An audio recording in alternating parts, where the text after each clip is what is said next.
Nah, ini termasuk bagaimana caranya kita supaya selamat di alam kubur itu. Selamat pertama, selamat bisa lolos, bisa lulus dari pertanyaan munkar dan nakir. Dan kita mesti bersyukur kepada Allah Subhanahu wa taala bahwa kita sudah diberikan cek sunama aya ujian tapi geus dibocorkeun soalna itu enak kan? Sudah ada kisi-kisinya. Apa pertanyaannya, apa isinya, kemudian kita diberikan waktu yang cukup. Keselamatan kita tergantung bisa enggak menjawab pertanyaan ini. Tak pertanyaan tos diwartosan, iya pertanyaan tiluha man rabbuka, man nabiyuka, ma dinuka. Ini 3 pertanyaan. Alhamdulillah wassalatu wassalamu ala Rasulillah wa ala alihi wa ashabihi wa man tabi'ahuda amma ba'du. Kita akan melanjutkan kajian kita di minggu sebelumnya atau di bulan sebelumnya berkaitan dengan alam barzakh atau alam kubur.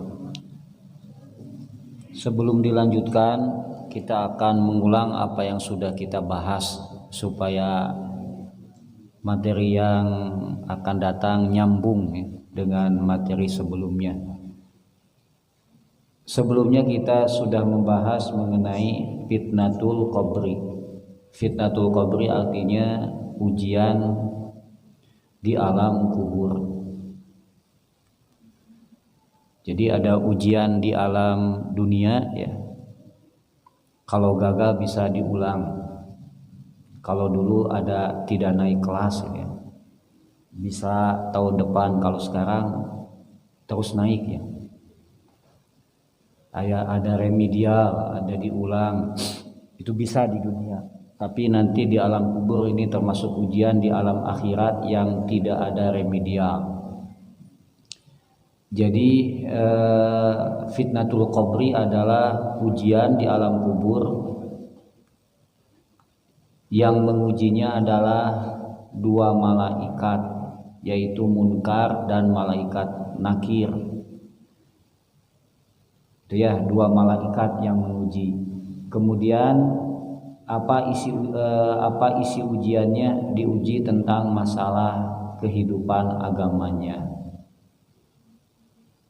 Kemudian Rasulullah senantiasa berlindung dari fitnatul qabri. Berlindung artinya memohon diselamatkan, mohon dijaga. Andai kata Rasulullah saja berlindung, apalagi kita pun mesti banyak berlindung.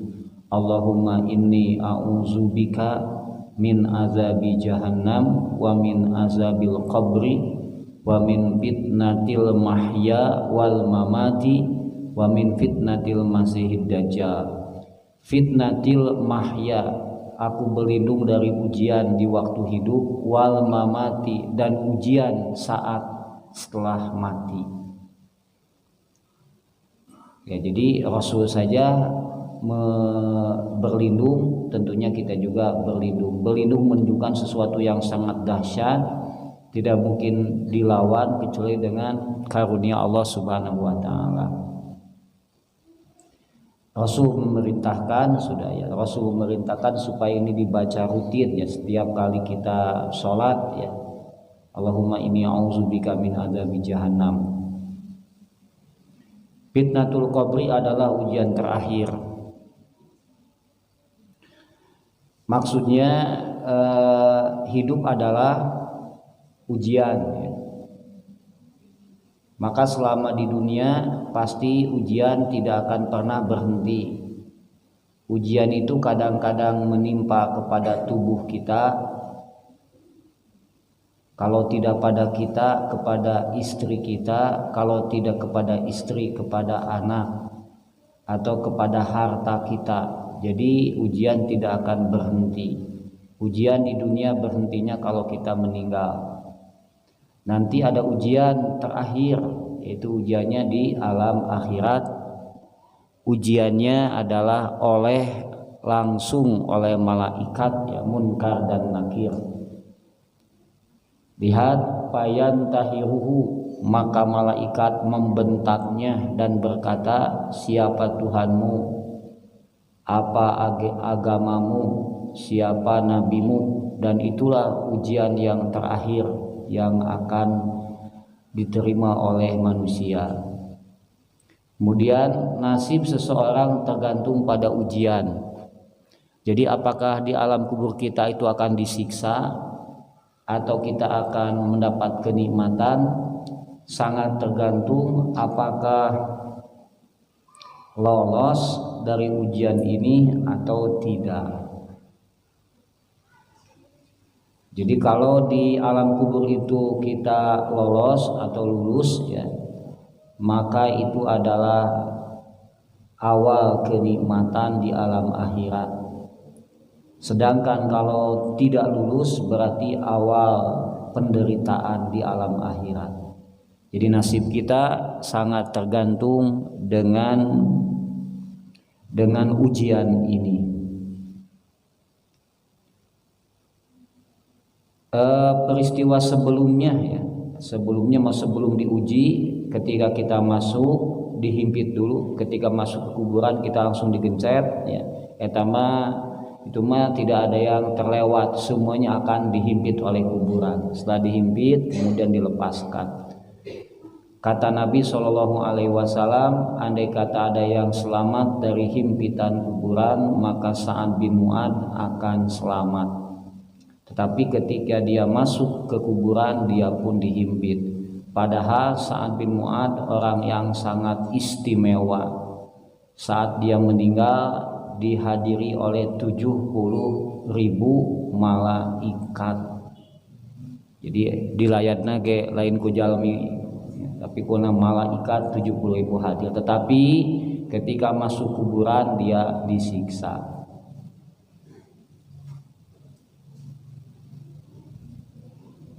Dikembalikan akal pikiran. Jadi sebelum terjadi pertanyaan ujian, maka akal pikiran kita dikembalikan. Ya Rasulullah, apakah akal kita akan dikembalikan? Maka betul, akal kita akan dikembalikan seperti saat ini. Kapan terjadinya ujian tersebut? Ujian itu terjadi setelah beres menguburkan, ini hadisnya ya. Karena Nabi sallallahu alaihi wasallam idza faraga, apabila Rasulullah sallallahu alaihi wasallam selesai menguburkan jenazah, Nabi waqafa alaihi berdiri di atas kuburan dan berkata, istaghfiru li akhikum, mohon ampunkanlah untuk saudara kamu, pintalah dia supaya tenang hatinya, sebab dia sekarang akan ditanya. Berarti beres dikuburkan, ini malaikat sudah siap bertanya. Karena akan ditanya, pintakan dua hal, minta ampunan dan minta tasbit. Tasbit adalah ketenangan. Jadi kumaha tuh doana? Dua aja, ya Allah mudah-mudahan mayit ini diampuni dosa-dosanya, ya Allah mudah-mudahan tenangkan hatinya, gitu aja. Atau kalau bahasa Arab, Allahumma gfir lahu wasabbit qalbahu bil qawli sabit, atau bila ilaha illallah. Kenapa? Sebab yang pertama, kenapa diminta supaya dimintakan ampun? Logikanya sederhana. Kalau kita akan diinterogasi, akan ditanya, dan kita merasa ada salah, pasti bakal takut ya. Kalau kita punya salah pasti takut. Beda dengan orang yang tidak punya salah, tidak akan takut. Misalnya kalau saya lewat, ternyata ada polisi banyak, tapi surat menyurat lengkap, persyaratan lengkap, mobil tidak ada masalah, maka tidak takut ditanya apapun juga. SIM mana? Ini ada. STNK ada. Pajak semua ada semua. Beda dengan yang salah ya. Tidak pakai helm atau tidak suratnya lengkap, tiba-tiba ada peluit ruas, padahal budak rek main bal ya. Polisi pada ada yang anak kecil ya. Dan demikian juga ketika kita akan ditanya oleh malaikat pasti bakal takut sebab merasa kita banyak dosa dan salah. Maka kita doakan, ya Allah, mudah-mudahan si mayit ini diampuni dosa-dosanya. Kalau Allah sudah mengampuni, selesai gitu kan. Tentunya dia tidak dianggap sudah bersih dari dosa, maka dia akan tenang. Yang kedua adalah wasabbit, ya Allah berikanlah ketenangan hatinya. Ya tentunya kalau ujian itu harus tenang. Kalau tidak tenang, yang hafal saja bisa lupa ya. Maka tidak sedikit orang yang ditanya ku lebe ya ngadeg-deg ya, sok jang sahadat heula ngadeg-deg ya. Asyhadu an la ilaha asyhadu anna Muhammad hayya ala shalah hayya ala falah. Jadi karena komat. Kenapa? Takut ya. Sangat takut sekali. Jadi kita doakan kepada yang meninggal, yang beres penguburan, intinya dua, supaya diampuni dosa dan supaya diteguhkan hatinya dengan ucapan yang lantang, tenang, mengatakan la ilaha illallah Muhammad Rasulullah. Mungkin juga saya ingin ingatkan, ini merupakan pelanggaran syariat yang merata ya, di kuburan. Jadi ketika kita ke kuburan menguburkan jenazah, tidak sedikit orang-orang yang ikut ke kuburan dan duduk di atas kuburan dan menginjak kuburan ya. Ek dicarek jaba gesepuh karunya di tempat diuk gitu kan, karunya di mana PT dina tetanggerna ya, dina batu itu tidak boleh. Kata Nabi, lebih baik duduk di atas bara api, kemudian bara api itu membakar kainnya dan membakar kulitnya, daripada mesti duduk di atas kuburan muslim.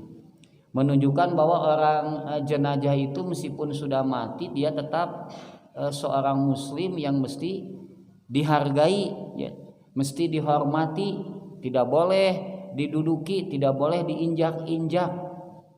Ini merupakan kehormatan. Laqad karamna bani Adam. Laqad karamna bani Adam, kami telah memuliakan manusia. Bentuk pemuliaannya adalah dikuburkan. Sebab kalau tidak dikuburkan, manusia akan terhina. Diantap kayak kita dipacokan ku hayam jenazah ya, digegelan ku anjing. Ini kan jadi menyedihkan. Dikuburkan, setelah dikuburkan tidak boleh diinjak-injak kuburannya, tidak boleh diduduki gitu.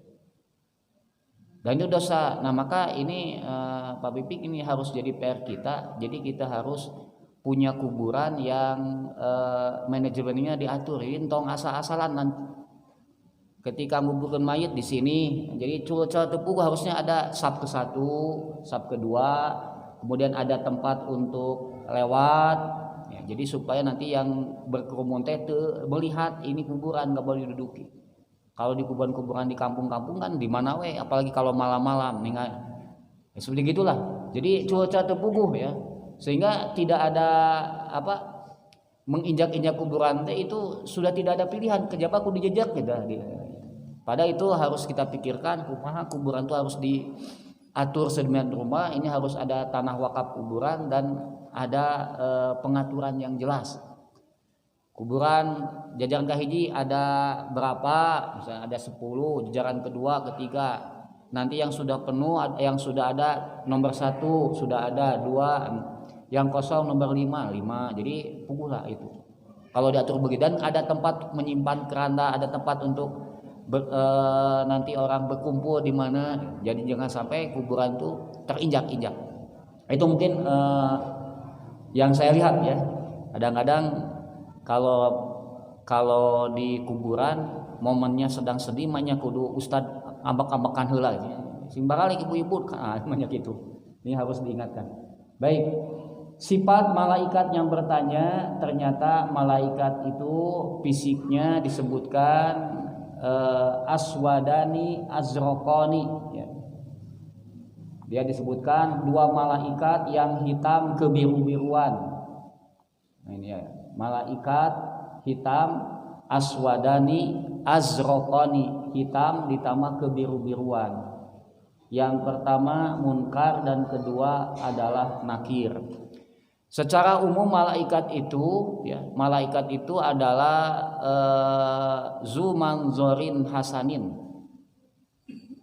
Malaikat itu adalah indah dipandang mata. Biasanya melihat hal yang indah kita sebut dia bagaikan malaikat. Lam ningali nu kasep kabina-bina ini mah malaikat. Kitu deui lam nu geulis wah ieu mah malaikat. Ibu-ibu yang cantik-cantik ya remaja wah ini seperti malaikat gitu. Kalau nu geulis mah biasa nu pikasieun disebut naon? Siga setan si eta mah. Di zaman dahulu dalam Al-Qur'an pun diabadikan ketika Nabi Yusuf ya. Nabi Yusuf sampai ibu angkatnya juga tergoda bukan kabita ku kasep Nabi Yusuf.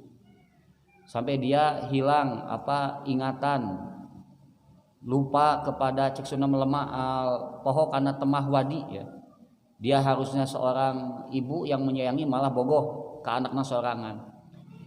Kemudian ringkasnya dia mendapat kapergo ya, dapat oleh suaminya nggak jadi, tapi menjadi bahan ejekan oleh ibu-ibu PKK pada zaman dahulu ya.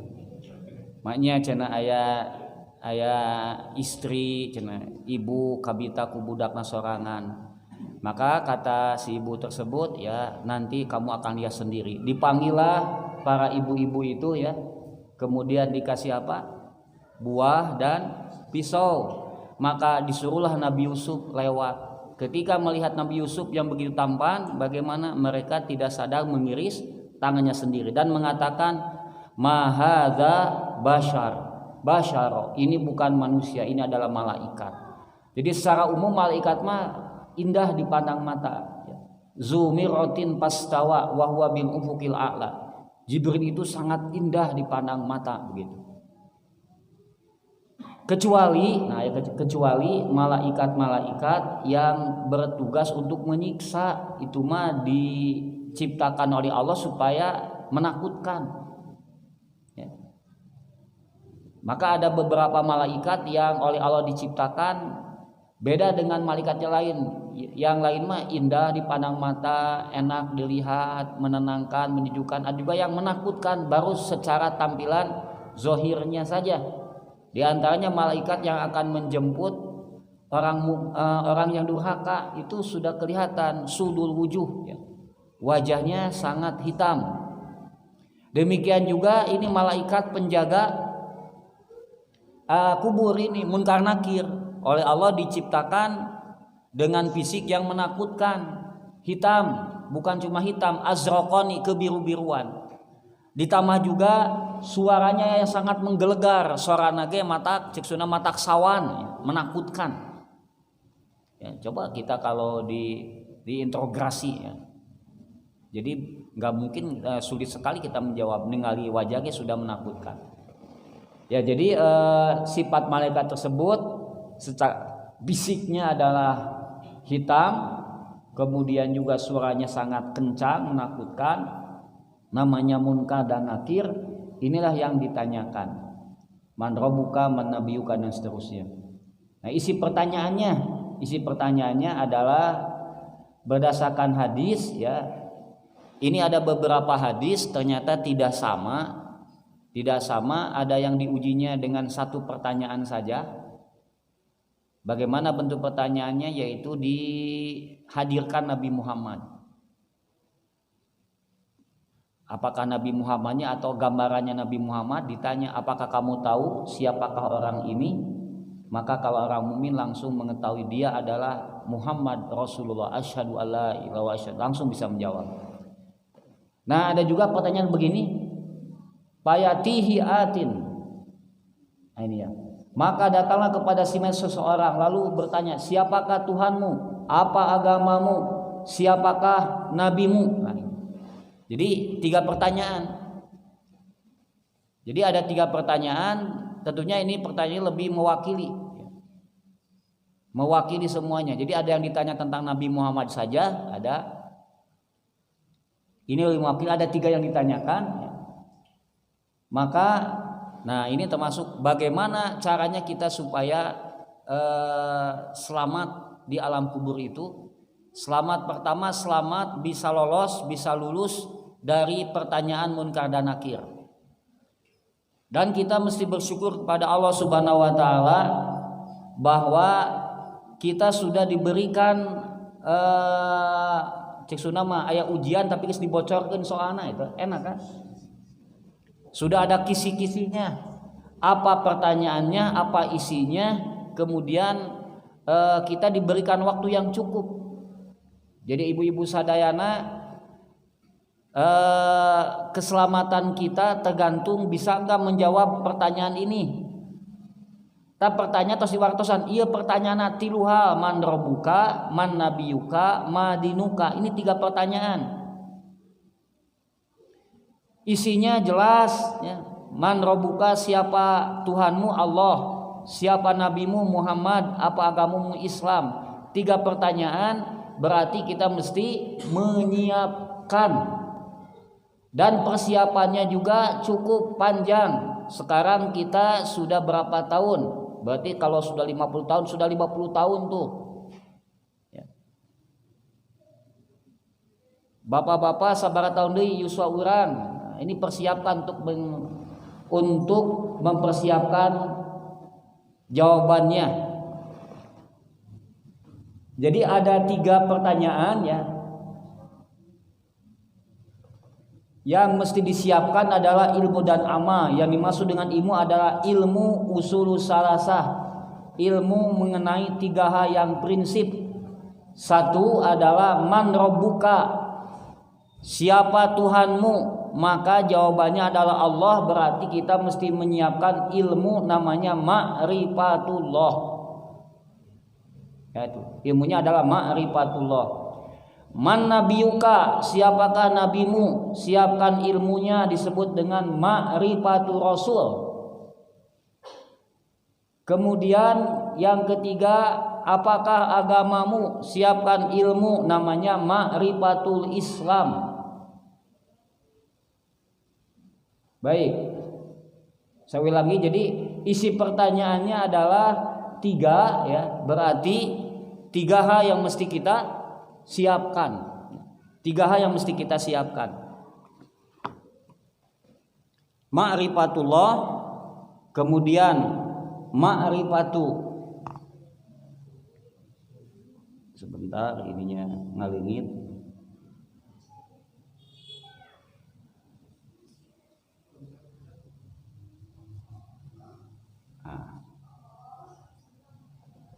Lihat ya.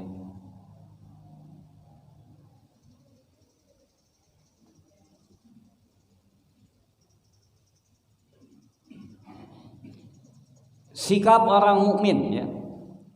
Bagaimana keadaan orang yang ditanya, sikap orang mukmin di dalam sebuah hadis, ama fitnatul qabri fabitubtanun wa anitus alun. Adapun ujian di alam kubur, mungkin saya lihat terjemahnya ya supaya bapak-bapak bisa juga mengikuti ya. Ya. Adapun tentang fitnah kubur, maka kalian akan diuji dan ditanya mengenai diriku. Jadi tentang Nabi Muhammad. Maka apabila orang yang soleh didudukan oleh malaikat di alam kuburnya dengan tanpa rasa takut dan gemetar. Jadi gesieun jalma mukmin mah ditanya ku malaikat oke. Kemudian apa yang kau katakan tentang Islam dan apa yang kau katakan tentang orang yang diutus kepadamu? Maka ia menjawab, Muhammad adalah utusan Allah. Dia datang membawa penjelasan dari Allah dan kami membenarkannya. Lalu dibukakanlah baginya pintu neraka. Maka ia melihat api yang menyala-nyala. Maka malaikat itu berkata, lihatlah, Allah telah menjagamu dari dahsyatnya api neraka. Lalu dibukakan baginya pintu surga. Maka ia melihat keindahan dan kenikmatan di sana. Lalu malaikat berkata, itulah tempat tinggalmu di surga. Lalu malaikat berkata, engkau dulu dalam keadaan keyakinan, mati membawa keyakinan, dan engkau akan dibangkitkan dengan membawa keyakinan insya Allah. Jadi maksudnya sekali lagi ini menjelaskan situasi bagaimana saat ditanya oleh malaikat. Orang mukmin akan tenang, tidak ada takut, tidak akan gemetar. Hadis ini menunjukkan pertanyaan cuma satu di sini itu. Tanyanya tentang Nabi Muhammad, sejauh mana kita mengenal Nabi Muhammad. Maka dia dengan lancar menjawab, dia adalah Muhammad Rasulullah, diutus oleh Allah untuk membawa perintah-perintah Allah. Kami beriman, kami mengikutinya gitu. Maka kata Allah Subhanahu wa taala, sekarang lihatlah ke sana, dibukakanlah pintu neraka dan diperlihatkan neraka. Ketika diperlihatkan neraka, itulah tempat tinggal kamu. Tetapi karena kamu beriman, kamu diselamatkan dari neraka itu. Kemudian dibukakanlah pintu surga dan diperlihatkanlah surga. Tuh lihat surga, betapa indah dan nikmat. Itulah tempat tinggal yang Allah berikan. Dulu kamu mempertahankan keyakinan, mati dalam keyakinan, dan dibangkitkan membawa keyakinan tersebut. Nah itulah kalau orang mukmin, ya. Orang mukmin dia menjawab dengan tenang dan langsung diberikan imbalan, yaitu melihat tempat tinggalnya di surga. Nah kalau orang kafir bagaimana? Didudukan dan dia fazi'an masy'ufan. Ini disebut faji'an masy'ufan, dia merasa takut. Maka ditanya, fima kunta, fayaqul la adri, saya tidak tahu. Ma hada rajul, siapakah laki-laki yang datang diutus pada kamu? Maka dia mengatakan, saya mah tidak tahu, hanya mendengar manusia saja. Nah begitulah, jadi ditanya dalam keadaan sangat menakutkan, sangat penuh dengan ketakutan. Kemudian apa selanjutnya? Dibukakanlah pintu surga. Kemudian dia melihat indahnya surga. Maka kata malaikat, sebenarnya inilah tempat kamu, tetapi karena kamu durhaka, kamu tidak berhak di tempat ini. Tapi lihatlah itu, dibukakanlah neraka dan tempat kamu tinggal itu di sana. Ya baik, sekarang kita ini bagian yang penting dalam pembahasan ini adalah bagaimana caranya agar kita selamat dari ujian di alam kubur. Kumaha supaya selamat? Yang dimaksud dengan selamat dari fitnatul qabri ada dua kemungkinan, yaitu tidak ditanya sama sekali, mau ditanya-tanya acan. Tos lulus saya tamanya. Yang kedua, atau ditanya dan ia dapat menjawab dengan baik. Ya, baik. Penyebab selamat dari fitnatul qabri adalah penyebab secara umum adalah menyiapkan iman dan takwa. Iman dan takwa. Iman adalah sholihul batin, hati kita harus baik, dipenuhi dengan keimanan. Yang kedua, sholihuz zahir, takwa itu. Takwa itu segala perintah Allah dilaksanakan, segala yang dilarang ditinggalkan. Itu nyambung takwa. Kemudian menyiapkan ilmu usulus salasah. Menyiapkan ilmu usulus salasah. Yang pertama mengenal Allah, yang kedua mengenal Rasul, yang ketiga mengenal Islam. Kan yang ditanya 3 hal. Siapa Tuhanmu? Siapkan ilmunya. Yaitu harus mengenal Allah. Sebab bukan dihafalkan selesai ya langsung. Tuhanku Allah, nabiku Muhammad, agamaku Islam, selesai. Bukan itu, sebab di hari kiamat yang menjawab adalah bukan hanya mulut, tetapi apa yang kita yakini, apa yang kita kerjakan. Jadi meskipun orang itu gagap, tidak suka bicara, tapi kalau menceritakan apa yang ia alami akan mudah. Misalnya ya ibu-ibu pendiam, tiba-tiba dia dibawa ke Mekah melaksanakan ibadah haji. Ketika pulang pasti dia bakal mudah bercerita apa apa yang dia alami. Jadi yang dimaksud dengan menyiapkan ini bukan berarti ngapalkeun yang tadi 3 hal. Tuhanku Allah, Nabiku Muhammad, agama Islam. Itu selesai 1 menit juga ya. Tapi siapkan ilmu ma'rifatullah, ilmu ma'rifatul Rasul, ilmu ma'rifatul Islam.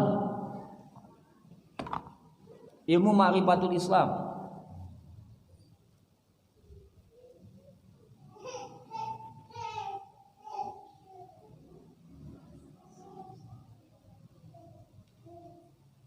Ilmu ma'rifatullah. Jadi yang pertama adalah yang mesti disiapkan adalah mengenal Allah ya. Ilmu mengenal Allah, ma'rifatullah.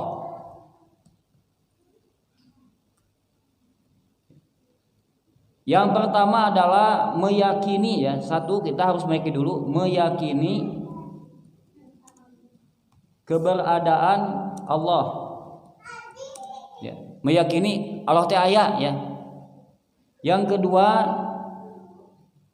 meyakini semua nama dan sifat Allah.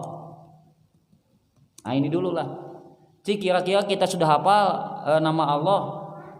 Jadi harus mengenal Allah. Ma'rifat itu mengenal semua sifat Allah, semua nama Allah. Kan kalau kita mengenal orang, tahu nama heulanya.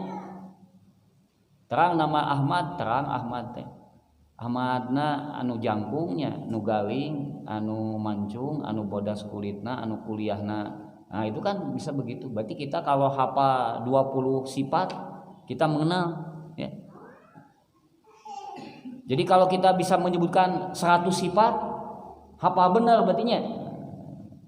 Terang teu mang ieu mang Dudung atau mang Dadang ya. Dadang urang pameungpeuk anu 1, 2, 100 sifat disebutkan, berarti mengenal dengan baik. Maka kita pun harus mengenal Allah dengan sebenar-benarnya. Bagaimana cara mengenalnya? Adalah mengenal semua nama dan sifat-sifatnya. Apa saja nama Allah? Namanya juga mungkin apa saja, Rahman, Rahim, Aziz, Ghafur, Al-Qawi, apalagi? Apa? Bukan cuma hafal ya, tapi mesti nanti kata Nabi itu minimal 99 nama. Barang siapa yang menghafal 99 nama dijamin masuk surga. Hafal tersebut satu hafal lafaznya bisa diucapkan. Ya, apa namanya? Muhaimin kan bisa diucapkan, Al-Qawi. Tapi bukan cuma hafal lafadznya, nu kadua maknanya juga, meyakini maknanya. Ya, jadi hafal lafadz, tahu makna, tahu maknanya. Al-Muhaimin, apa makna Muhaimin?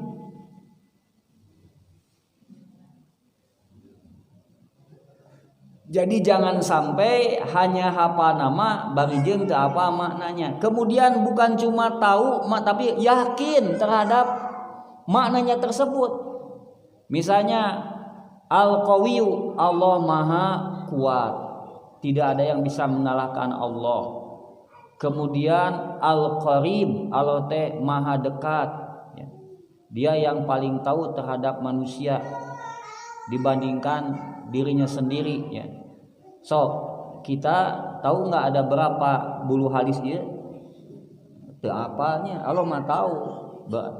Dalam ayat Al-Quran dikatakan tidak ada satu daun pun yang jatuh kecuali Allah mengetahuinya. Pohonnya ada di rumah kita, tapi kita tidak tahu berapa pucuk nu jadi, berapa daun yang jatuh. Nah Allah Subhanahu Wa Taala itu Maha mengetahui. Jadi harus meyakini semua nama Allah Subhanahu Wa Taala, yakin minimal sabaraha hiji 99 nama Allah itu minimal ya. Itu juga sudah layak ke surga.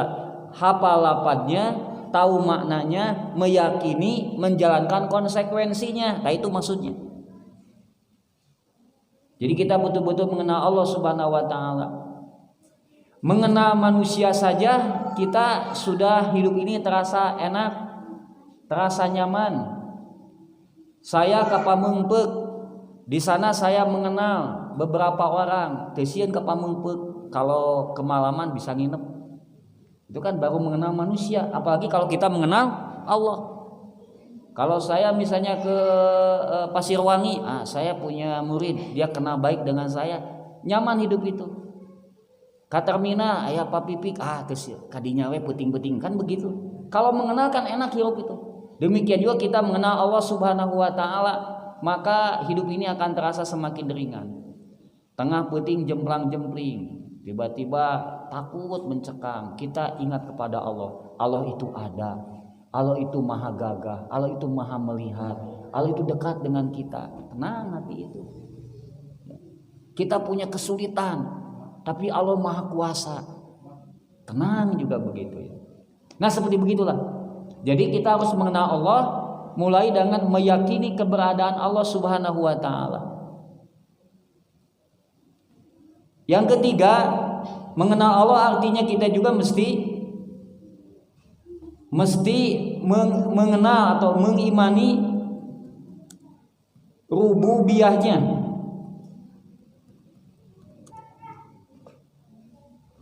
Mengimani rububiyah. Apa itu rububiyah?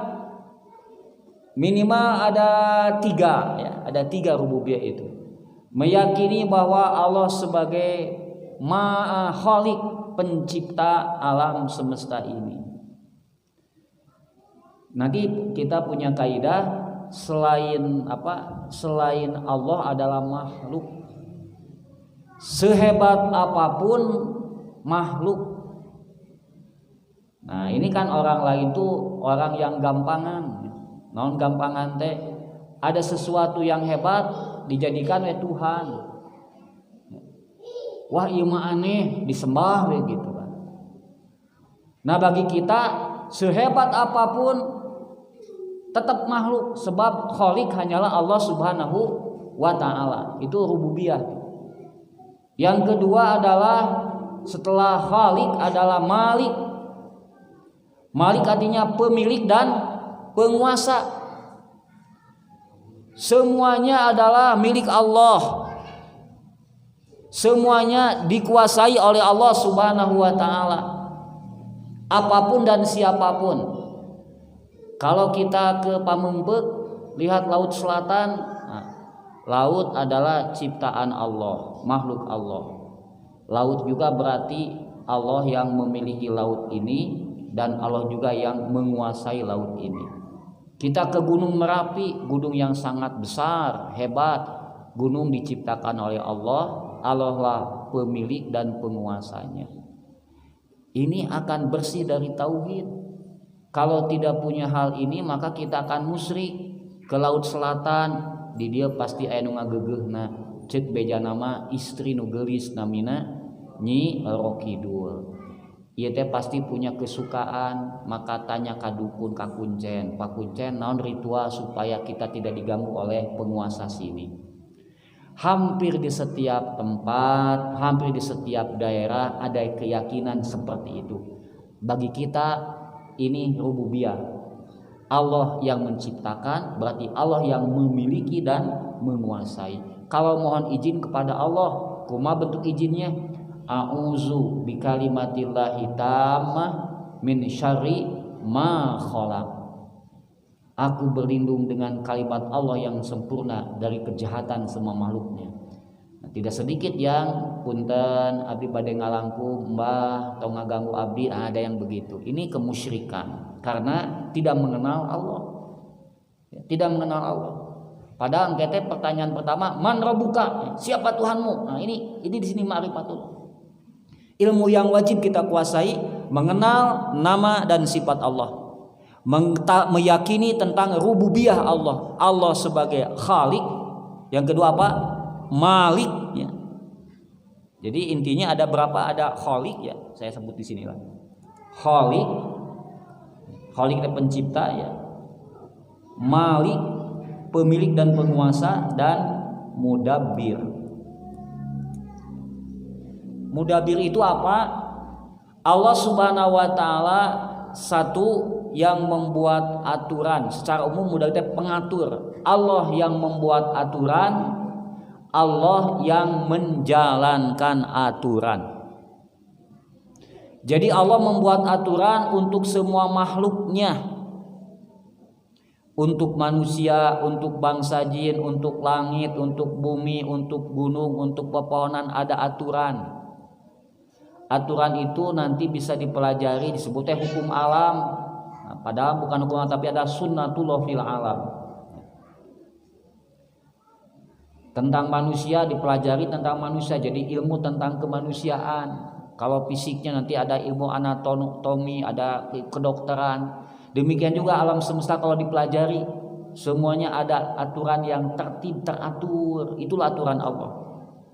Allah yang membuat aturan dan Allah pun yang menjalankan aturan. Sehebat-hebatnya aturan, kalau yang menjalankannya jelek-jelek gitu kan. Undang-undang kita itu katanya bagus aturannya, tapi yang menjalankannya kurang bagus ya, jadi jelek hukumnya juga gitu kan. Kalau alam semesta ini kenapa rapi dan teratur? Sebab yang membuat aturannya Allah dan yang menjalankan aturan ada Allah. Dan aturan Allah itu tidak bisa dirubah kecuali oleh Allah. Api panas nggak bisa dirubah kecuali oleh Allah. Seperti Nabi Ibrahim dibakar oleh api, tapi kata Allah, hei api dinginlah kamu, jadi dingin. Lautan itu bisa menenggelamkan, tapi untuk Nabi Musa menjadi tidak menenggelamkan, bisa dilewati. Ini contoh ya, contoh bahwa mengenal Allah tersebut, meyakini keberadaan Allah, meyakini semua nama dan sifat Allah, mengimani rububiyah Allah. Kemudian keempatnya adalah mengimani uluhiyahnya Allah. Hanya Allah yang berhak disembah ya. Tidak ada yang mesti disembah kecuali Allah Subhanahu wa ta'ala.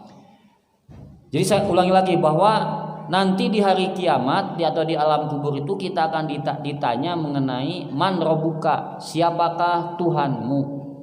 Maka ilmu yang mesti kita siapkan saat ini adalah ilmu ma'rifatullah, mengenal Allah. Mengenal Allah dimulai dengan meyakini keberadaan Allah, Allah teh aya. Anu kedua, meyakini semua nama dan sifat Allah. Allah Maha melihat, Allah Maha dengar, Allah Maha kuasa ya. Maka kita harus betul-betul menyiapkan waktu, menyisihkan waktu minimal atau 99 nama Allah itu dihafal, dipahami, kemudian dihayati ya. Dihafal, dipahami, dihayati. Nah, insya Allah hidup kita akan tenang. Orang yang tidak tenang hidup karena tidak mengenal Allah. Kemudian mengimani rububiyah Allah, kepengurusan Allah untuk alam semesta. Kemudian mengimani uluhiyah, hanya Allah lah yang berhak disembah. Sebab yang lain itu tidak layak jadi Tuhan, tidak ikut menciptakan, tidak memiliki, tidak menguasai. Selain Allah tidak ada yang bisa menciptakan apa-apa dan tidak memiliki apa-apa ya. Kita memiliki sesuatu bukan milik kita, ku Allah dititipkan gitu kan. Artinya terbatas. Saya bisa melihat, ini terbatas waktunya. Dulu mah tidak usah pakai kacamata, sekarang sudah mulai harus pakai kacamata. Tubuh kita itu juga kuat, tapi sementara nanti akan dihilangkan kekuatan kita. Demikian juga semua Tuhan yang disembah oleh manusia itu tidak layak disembah, tidak punya apa-apa, tidak bisa menciptakan, tidak memiliki apa-apa, tidak bisa membuat aturan, tidak itu. Tidak bisa merubah, hanya Allah Subhanahu wa taala. Nah, setelah ma'rifatullah, ilmu berikutnya adalah ma'rifatul Rasul. Ma'rifatul Rasul. Maksudnya mengenal Nabi Muhammad ya. Ini termasuk ilmu yang wajib ya, yang wajib kita kuasai. Dan ini mungkin ada sebagian Datu Abi mate masantren ya. Abi mate masantren. Ilmu mengenal Rasulullah bukan untuk orang pesantren, untuk orang yang akan mati dan nanti siap ditanya gitu kan. Kajaba mau maut ya.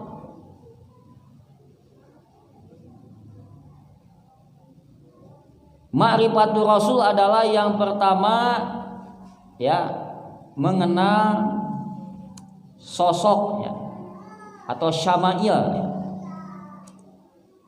Ya ini bagus sekali ya. Ini harus ilmu yang didahulukan. Jadi di rumah itu harus ada buku wajib yang harus ada di rumah. Ya.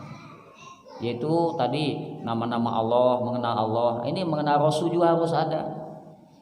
Mulai dengan mengenal sosok Nabi, nanti disebut dengan syama'il. Bagaimana rambut Nabi, bagaimana mata Nabi, telinga Nabi, hidung Nabi, janggut Nabi, dada Nabi, cara berjalan Nabi, makan Nabi.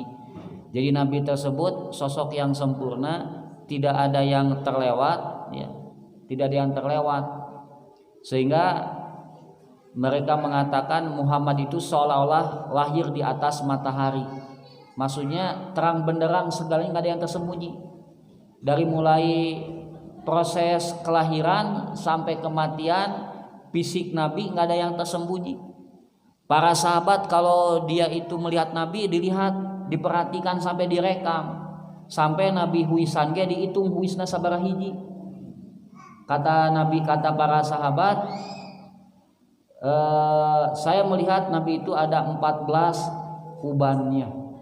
Kata riwayat yang lain, saya melihat ada 20. Saking teliknya memperhatikannya.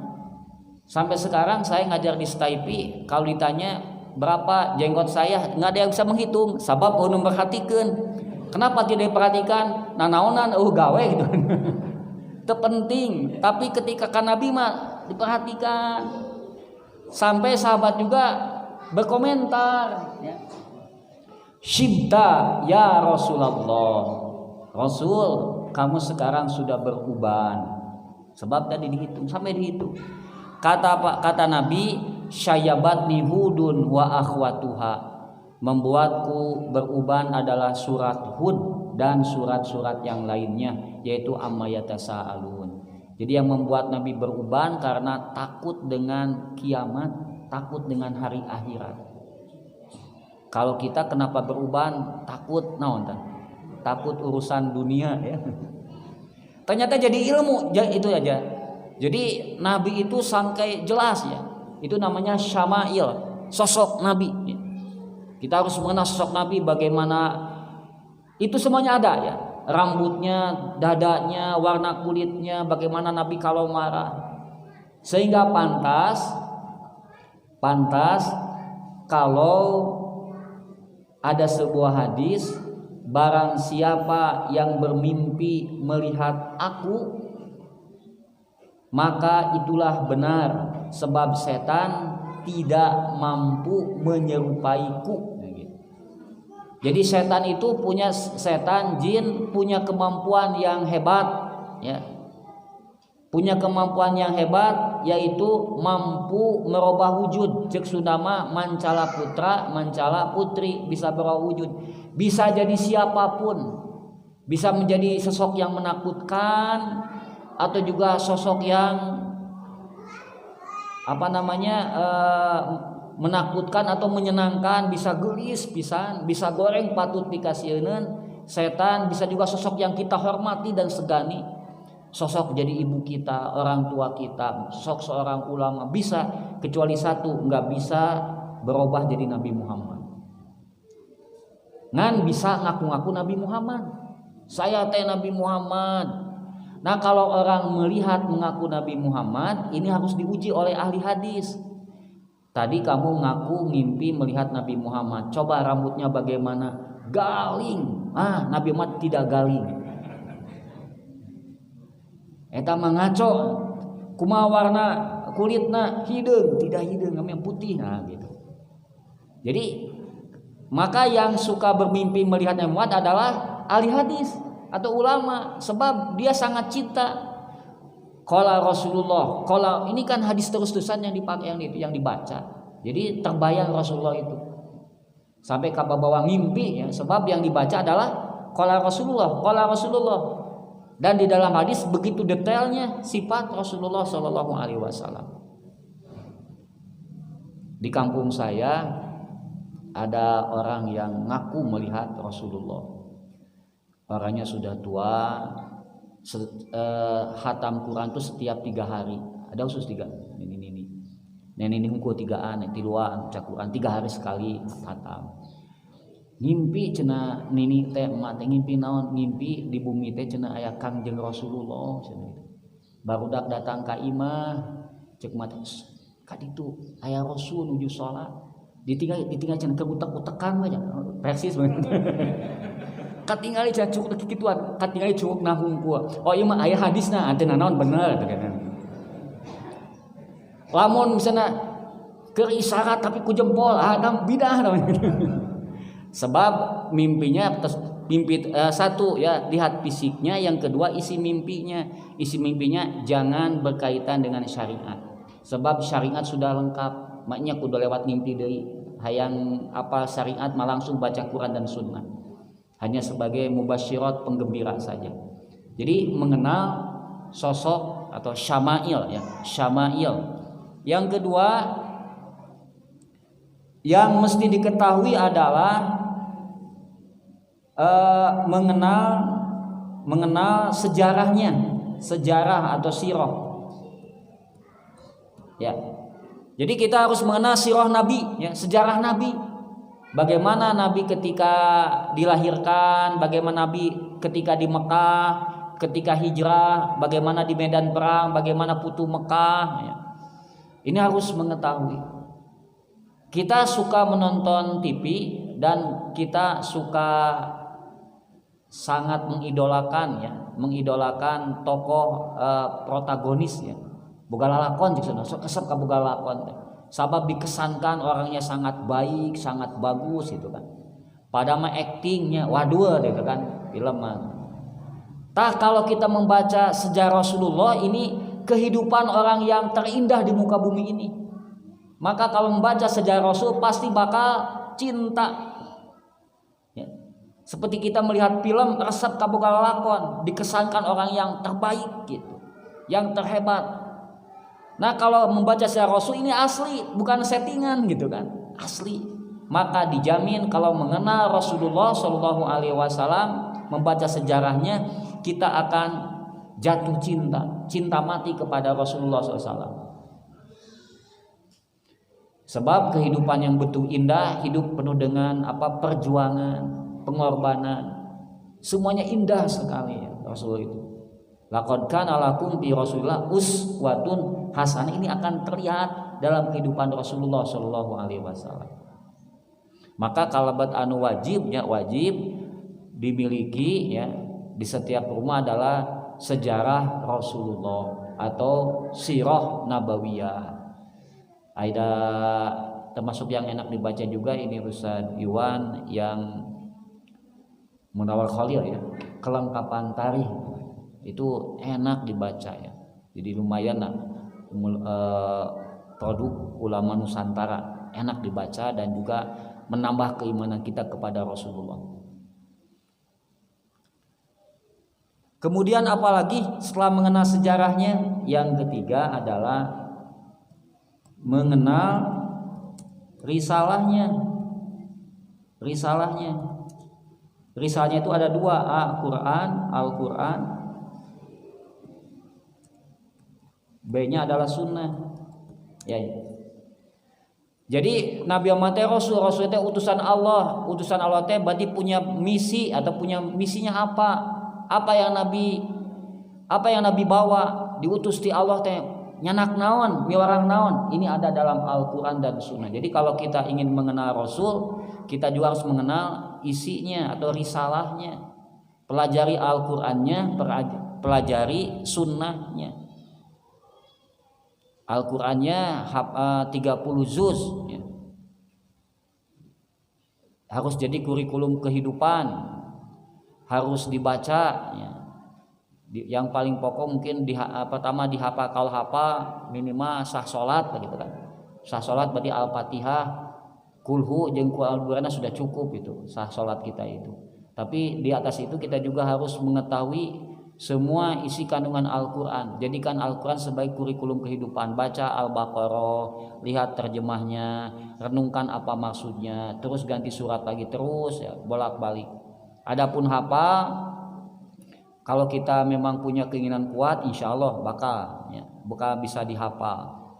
Bakal bisa dihafal. Syarat menghafal adalah harus sering dibaca dan sering mendengar. Seringlah membaca, sering mendengar. Misalnya bagaimana saya menghafalkeun putus asa menghafal itu. Kenapa putus asa? Kalau sudah menghafal ini suka cepat lupa. Enggak apa-apa lupa juga ya. Asa dibaca lagi ya. Mungkin sebagian ada yang mengatakan begini. Kalau kita membaca Al-Quran, kita harus punya target ayat yang dibaca itu jadi bagian dari diri kita, sehingga kita betul-betul menghafalnya. Targetnya begitu. Tapi ternyata ayat yang dibaca tersebut dibaca hafal lupa lagi, hafal lupa lagi. Kalau sampai begitu menandakan ayat tersebut belum mau jadi bagian dari diri kita karena kita masih dianggap kurang. Mungkin kita targetkan dibacanya 100 kali lagi, diulang 100 kali. Ternyata sudah sekali kita hafal. Ternyata geus teh poho deui. Oh berarti ayat ini menuntut ingin 200 kali dibaca. Artinya enggak apa-apa tidak hafal, tapi ininya kita sebanyak-banyaknya membaca. Kalau kita banyak membaca, banyak juga mendengar, insya Allah bakal hafal. Kalau kita melihat para sahabat sejak kapan hafal Quran? Abu Bakar Siddiq berapa tahun usia masuk Islamnya? Ya kalau kita anggap misalnya Nabi Muhammad jadi Rasul itu 40 tahun ya, berarti Abu Bakar Siddiq juga sekitar usia itulah. Artinya dia dalam masa tua ya. Tapi yang paling pokok mah kalau memang targetnya adalah hafal, mungkin itu bisa stres, tapi targetnya adalah membaca sebanyak-banyaknya. Seperti siapa? Abu Hanifah ya. Dia mengatakan aku sudah menghatamkan 7.000 kali Al-Qur'an. Berarti kalau lamun satu ayat dibaca 7.000 kali, insya Allah bakal hafal. Jadi sebanyaknya membaca. Kemudian yang kedua adalah sunnah. Ini juga termasuk harus jadi kurikulum kehidupan kita. Ingin mengenal Rasulullah berarti harus mengenal sunnah-sunnahnya. Ya. Kalau ada pertanyaan berapakah jumlah hadis semuanya? Imam Ahmad itu namanya Amirul Mukminin, itu sekitar 1 juta hadis ya hafal. Nah kalau kita berapa hadis ingin dianggap mengenal Nabi, berarti kita harus mengenal risalahnya, hadis-hadis Nabi, ucapan-ucapan Nabi. Seperti kita ada yang namanya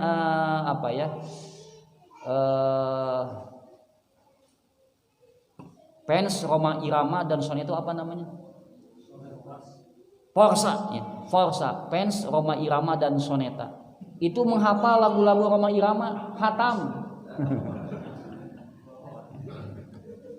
Di Tarogong Kidul ada ayat cabangnya, ada kali itu. Sekarang sudah 14.000 anggotanya. Mengalahkan itu Persis. Ya. Orang yang mencintai Roma Irama menghafal itu lagu-lagu Roma Irama dari mulai begadang jangan begadang sampai apa. Kalau kita mencintai Allah, mencintai Rasul, banyak ucapan Rasul tidak apa gitu ya. Tentunya kalau menghafal apa sulit juga, bisa juga menghafal makna apa isinya lah gitu. Ini juga harus ada usaha yang serius ya. Bukan cuma satu hari satu ayat, tapi juga harus satu hari satu hadis misalnya gitu ya. Satu hari satu hadis, mulai hadis-hadis yang pendek gitu. Ini juga harus itu kan. Kalau kita itu betul-betul mencintai Nabi, berusaha menghafal Nabi, di kuburan teh gampang ngajawab siapakah ini, siapa nabimu. Kita akan menjawab sesuai dengan yang kita yakini dan yang kita laksanakan. Kita sedang berusaha menghafal hadis-hadisnya. Hadis-hadis Nabi itu banyak sekali, tapi kata siapa itu? Ya kata seorang ulama dari Irak ya. Akram Diala Umari mengatakan jumlahnya sedikit, hanya 10.000 ya, hanya 10.000. Adapun jumlah banyak bukan hadisnya, tapi hanya jalur periwayatannya. Nah, jadi kita juga harus punya usaha yang serius. Misalnya, pertama kita membaca Arba'in Nawawi hanya 40 hadis, dibaca ini 40 hadis. Setelah itu tingkatkan, kalau ingin mengetahui masalah akhlak, baca Riyadus Shalihin 1600 hadis.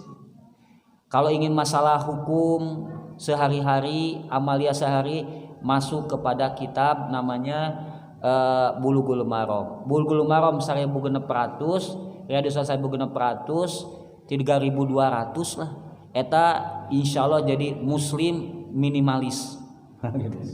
Minimal atau 3000 hadis itu pernah dibaca jeung eusina. Inilah keinginan Nabi, ini ajakan Nabi supaya kita menjadi betul-betul ini mengenal Nabi ya.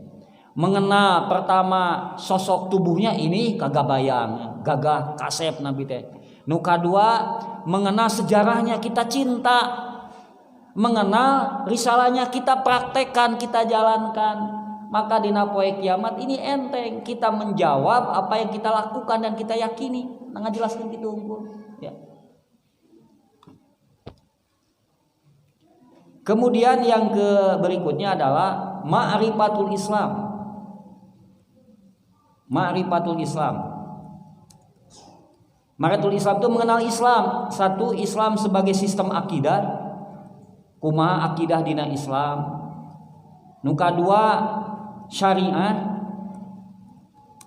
mungkin hukum, nanti ayat fikih ya, bagaimana sholat, bagaimana menikah dalam Islam ya, kemudian bagaimana muamalah maliyah dalam Islam, masalah riba, kumaha riba teh, ini adalah sistem dalam Islam, ma'rifatul Islam. Kemudian yang ketiga adalah akhlak, bagaimana akhlak dalam Islam. Akhlak itu dari mulai adab, makan, minum, bicara, gitu kan, tidur, duduk, semuanya ada adab, ada etika. Artinya kalau kita ingin selamat di alam kubur, siapkan ilmunya iya nu wajib tilu aja, ma'rifatullah, ma'rifatul Rasul, ma'rifatul Islam, mengenal Islam. Jadi bukan yang dianggap oleh sebagian geuning kitu mah cenah enteng, cenah tinggal diapalkeun we man rabbuka nabi Tuhanku adalah Allah. Bukan enteng, memang enteng sebab sudah diberitahu. Tapi ini yang kita lakukan. Jangan sampai kita seorang muslim tidak mengenal tiga hal ini. Ma'rifatullah, ma'rifatul Rasul, ma'rifatul Islam. Akidah, syariah, akhlak, muamalah dan seterusnya. Jadi kalau seorang dokter berarti bagaimana adab dokter dalam Islam, fikih kedokteran, nah, kudu terang teh. Kalau mau berdagang, bagaimana adab berdagang, akhlak berdagang di dalam Islam.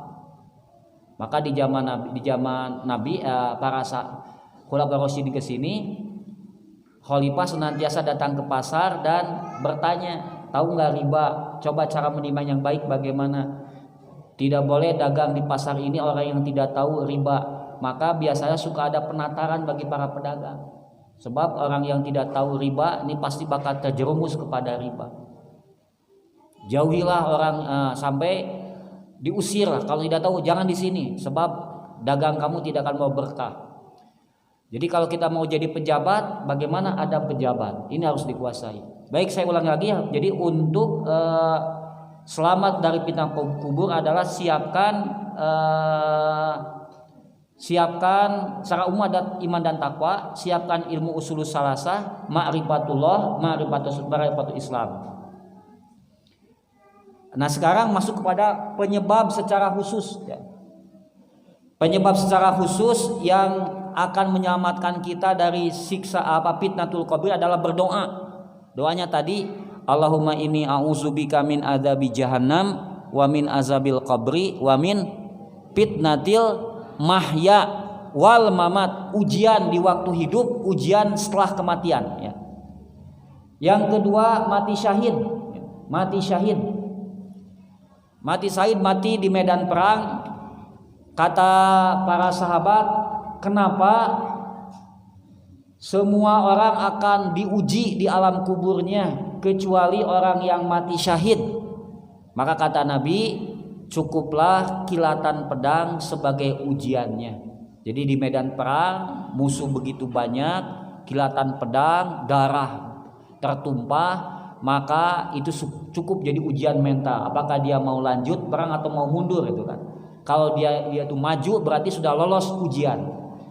Ujian yang menakutkan. Kalau sudah masuk ke medan perang, nasibnya kepala bakal jatuh, darah bakal tertumpah, kilatan pedang yang terus dia lihat.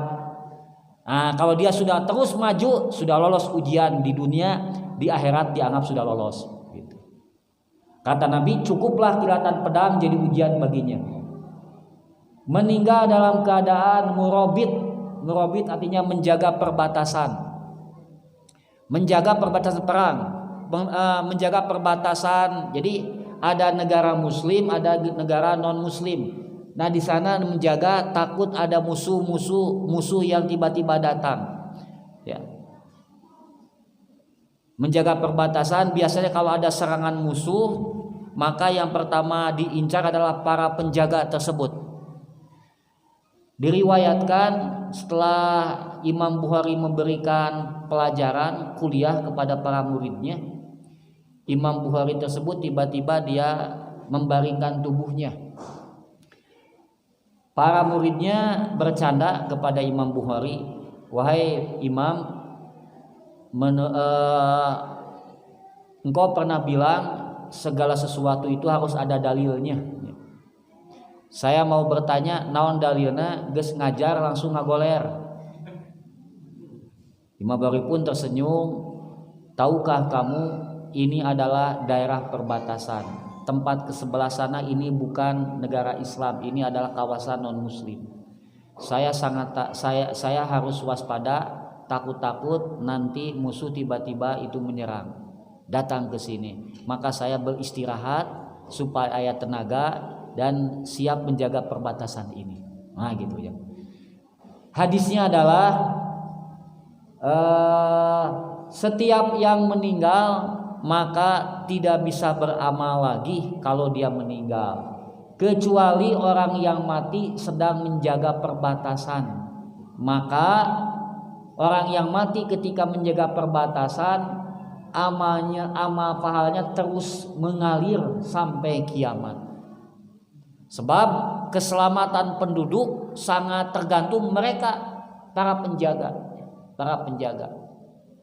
Baik. Meninggal pada hari Jumat. Kata Rasulullah SAW, "Ma min muslimin yamutu yaumal jumu'at." Tidak ada seorang muslim yang meninggal pada hari Jumat atau malam Jumat kecuali Allah Subhanahu wa taala akan menjaga dia dari fitnah kubur. Tadi saya bilang dijaga itu ada dua kemungkinan, tidak akan ditanya sama sekali atau ditanya tapi pasti lulus begitu. Nah, itu mungkin yang bisa disampaikan. Mudah-mudahan apa yang disampaikan bermanfaat. Silakan kalau ada yang mau bertanya.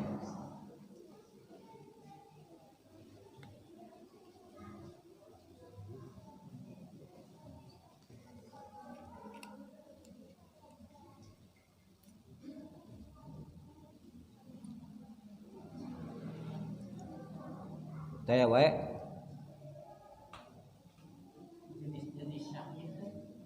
Kumaha? Baik, ada pertanyaan mengenai jenis-jenis syahid. Syahid itu dikelompokkan kepada satu, ada syahid fid dunya, syahid fil akhirah. Mati syahid di dunia dan di akhirat. Yang kedua, mati syahid di dunia dan tidak di akhirat.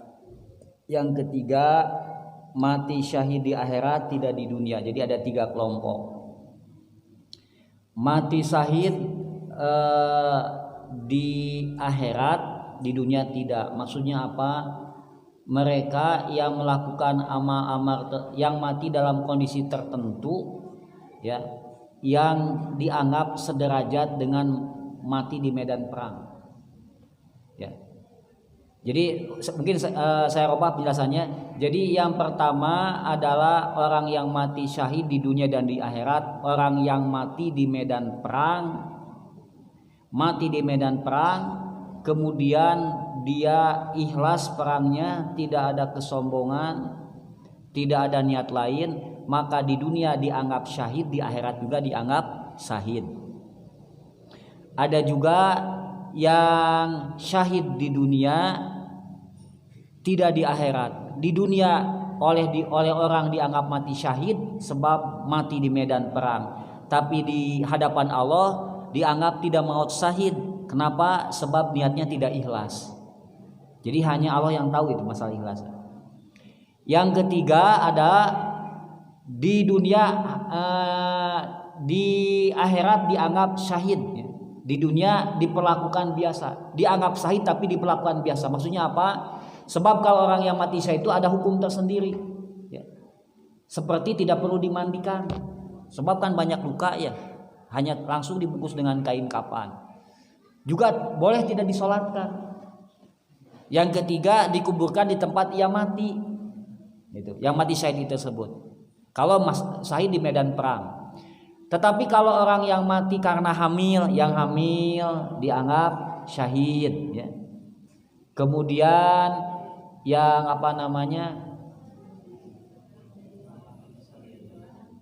yang tilalap, ya, nanti tilalap teh musibah juga mati syahid. Maka saya pernah membagi juga, ya, husnul khotimah tersebut dibagi dua bagian. Ada husnul khotimah yang muktasabah, ada goer muktasabah. Husnul khotimah yang muktasabah artinya husnul khotimah yang mesti dicita-citakan, diusahakan dan diperjuangkan, kemudian dipinta kepada Allah, yaitu mati dalam keadaan beramal soleh. Ya Allah, cita-cita saya ingin mati ketika baca Quran. Maka kita harus berusaha berjuang agar terus membaca Quran sampai mati. Yang ketiga kita minta, ya Allah matikan saya ketika sedang baca Quran.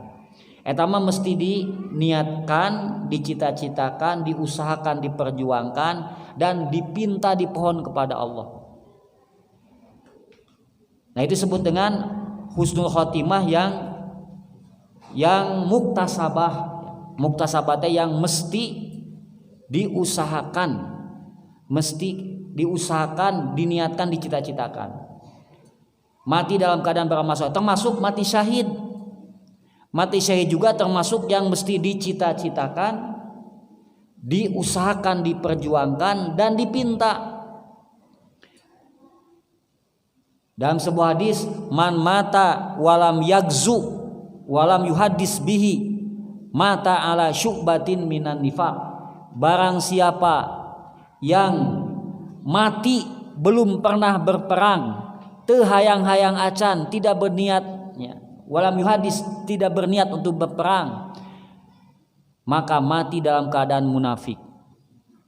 Jadi cita-cita untuk beramal soleh. Kumaha doanya itu kata Nabi, barang siapa yang memohon mati syahid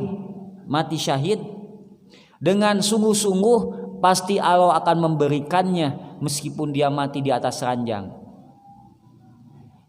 Itu artinya husnul khotimah yang dicita-citakan, diusahakan dan dipinta. Yang kedua ada husnul khotimah yang tidak boleh dicita-citakan, tidak boleh diusahakan, tidak boleh dipinta. Yaitu apa? Yaitu mati karena musibah, baik itu penyakit atau bencana alam. Kenapa? Sebab ternyata mati karena musibah atau bencana alam, mati karena musibah baik penyakit atau bencana alam, ternyata dianggap mati syahid. Kata Nabi itu, siapakah yang mati syahid? Kata para sahabat, orang yang mati di medan perang. Kata Nabi, kalau begitu yang syahid sedikit. Kata Nabi, yang mati syahid adalah banyak. Ada yang mat'un, mati karena penyakit taun, karena virus yang mematikan, itu sekarang corona gitu ya. Yang kedua, yang penyakit karena perutnya, penyakit karena dalam perut. Ada penyakit paru-paru, ada juga karena diare terus-terusan buang air besar ya. Jadi Nabi merinci sejumlah penyakit. Kalau mati itu dianggap mati syahid. Ada juga karena bencana alam, mungkin banjir atau bencana banjir, tenggelam, atau karena longsor tertimbun, atau karena gempa bumi katinggang ku balak mati, tabrakan. Nah itu mah tidak boleh satu naon dicita-citakan, cita-cita mati syahid mencret, maknya teh elit atulah. Ya, jadi tidak boleh juga diusahakan. Nah, ayeuna usum hujan ngahaja mudah-mudahan we ti kesawan ka Cimanuk palit, tidak boleh. Usum hujan besar, angin besar ngahaja ka sayang heulang, hayang teuing ti lalap abdi teh ya Allah, tidak boleh. Maka itu termasuk tanda husnul khotimah ghair muktasabah, atau disebut juga tanda husnul khotimah la lizatiha, bukan karena musibahnya tapi sikap dia terhadap musibah tersebut. Jadi orang yang meninggal karena penyakit dianggap syahid bukan karena penyakitnya tapi sikap dia terhadap penyakit, sabar, ridho ya, husnudon kepada Allah. Orang yang tenggelam syahid, tergantung tenggelamnya kenapa tenggelam. Ada yang menginap di hotel sebab besok mau dakwah. Di hotel iwati sisi pantai. Ketika dia istirahat, dia tiba-tiba ada tsunami, mati. Ada juga sedang hiburan di pantai, joget-joget tiba-tiba ada tsunami, itu beda lagi sama tenggelamnya. Jadi bukan karena tenggelamnya, tapi situasi kondisi sedang musibah itu terjadi. Maka disebut dengan husnul khotimah goer muktasabah ya. Jadi saya ulangi lagi tadi macam-macam mati syahid. Jadi ada mati syahid karena mati di medan perang, itu al-asl ya. Yang kedua ada juga mati syahid karena musibah penyakit ya, dan penyakit. Itu juga mati syahid. Ngahaja ke hamil teh antep lah entong dibawa ke rumah sakit Sinapae ame syahid, tidak boleh begitu. sayang pada istri supaya dia mati syahid, nggak boleh. Itu mah tidak boleh diusahakan. Sebab Rasul mengatakan pintalah kesehatan, pintalah keselamatan. Sebab tidak ada anugerah yang terbaik yang Allah berikan setelah keimanan kecuali berikan kesehatan dan keselamatan. Cukup ya jawabannya segitu. Ya, terima kasih. Ibu-ibu tanya, Pak Tarosa. Mudah-mudahan apa yang disampaikan bermanfaat. Assalamualaikum warahmatullahi wabarakatuh.